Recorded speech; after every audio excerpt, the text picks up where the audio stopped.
Before you start blaming the chemicals that you're using, let's talk. One of the main reasons why that stain is not lifting when you're trying to do an upholstery cleaning is because it's not a stain anymore.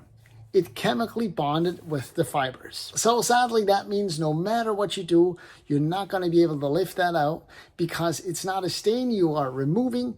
It's the fabric that has changed color completely. Just like a bleach stain on a carpet or a piece of clothing, there is nothing you can do to get that out. That is just permanently stained that way. So more natural fibers are way more prone to this problem. So like wool fabrics and cotton, that can happen a lot more with those versus the synthetic stuff.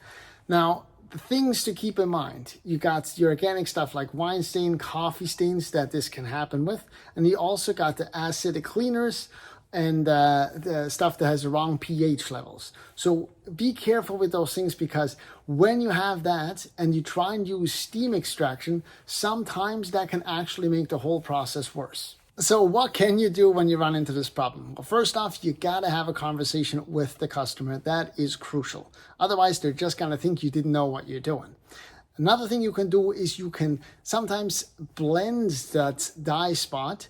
You can't fully clean it, but sometimes you can kind of blend it into the fiber so it doesn't look so bad. You can often do that with a few different chemicals, hydrogen peroxide being one of them. Of course, be careful on what you use it on. Another thing you can do, especially for a carpet cleaning, if it's a high pile carpet, you can give a little bit of a haircut. Not as excessive as mine, but you talk to a customer. If everything else looks nice and clean and just that one spot that really bothers them, take a pair of scissors and gently cut the tips off a little bit and try and see if you can get that bad spots to just fade into the carpet a little more so it's not that noticeable.